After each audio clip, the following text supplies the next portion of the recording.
Welcome to Fun Size Adventures, everybody. I'm Jeff Smith, and today I'm going to show you how to set up a zip line.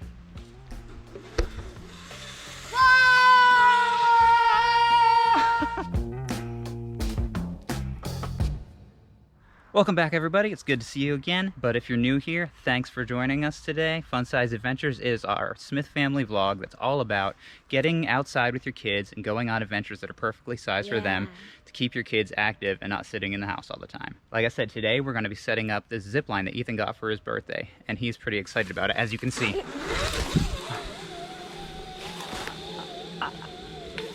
I think I scared him there.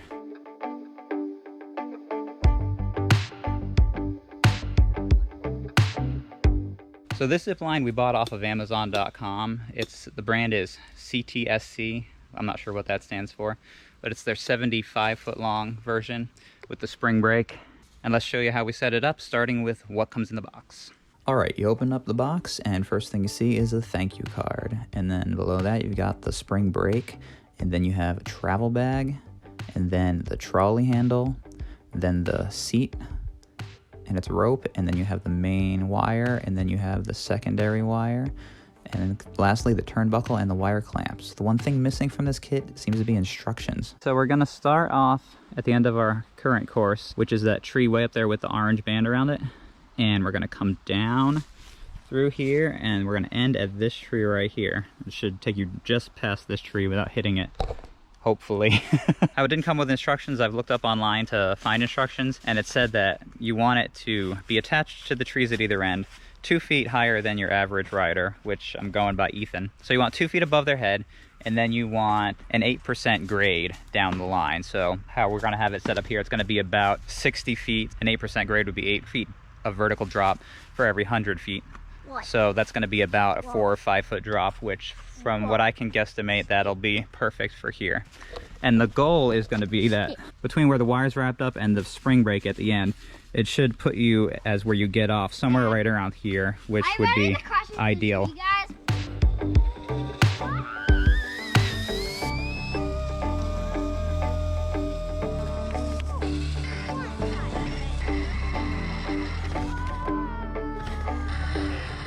So it seems like all you're really going to need is a socket set, and I grabbed an extra couple wrenches here just in case. And one thing with our turnbuckle here, right now it's tightened all the way in, so we wouldn't be able to tighten it up once we're on there. So we want to loosen these up quite a bit so that they have that play to get it tight later. So we don't want to go all the way out, but that seems like a good amount there. So I've got my short length of rope wound around this tree a couple times. Tried to put it through a hose, but it kind of popped out of the hose because I couldn't thread it through the hose because of these on the ends. So the hose isn't doing much good to protect the tree, but at this point, it'll work. This end of the turnbuckle is attached through both of those. And then we got a turnbuckle, and then our main line is connected to this end. And then we go down to our spool, and the other end is just ends like that. It doesn't have the turnaround thing at the end.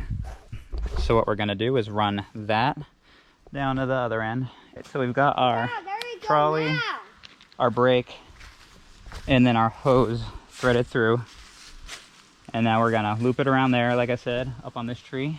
And the next thing we'll do is put the clamps on. All right, so at this end, I tried putting it through a hose, but it kept slipping. And I got to the point that I just really didn't care about the tree. So I have the wire just on the bare wire on the tree. And then these three, I'll put the instruction image I found, but you want them to be kind of facing the same direction. I kind of had them facing the same direction, but then this one rotated a little bit.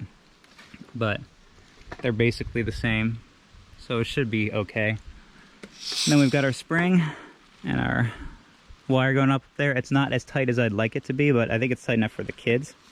But let's test it out. All right, so now that that end is all squared away, we've got to tighten up our turnbuckle here.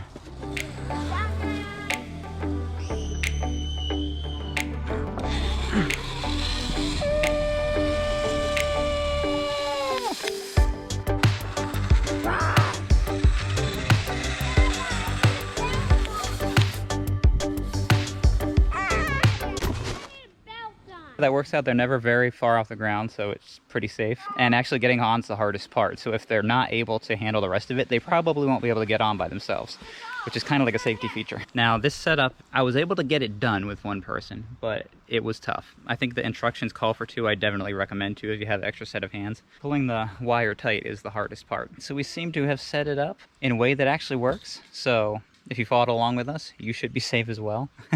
But it comes down this hill at just the right speed, just enough to bring you up to bounce off the spring and bring you right back to this landing area that we had hoped you'd land at. I do need to weed back this trail out better. You gotta grab the handles first. And then grab the other one. And then ready, pull your legs up. Ah, I got it. There he goes.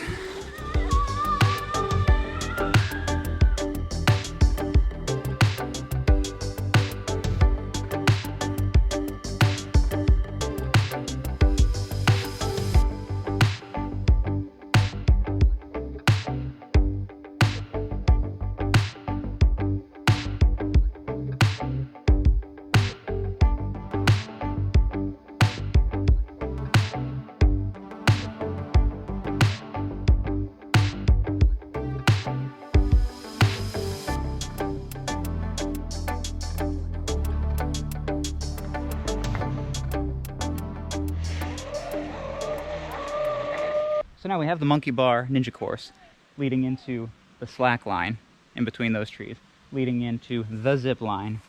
That means we're going to set up a couple more temporary obstacles, and in a couple weeks we're going to have our 2020 Smith Family Obstacle Course Challenge to see who is the best obstacle conqueror in our family. Click this playlist over here to see more info about the other obstacle course obstacles that we set up already this year. We'll see you there. And it's hot out today. This has made me sweat like a dog. Very fashionable.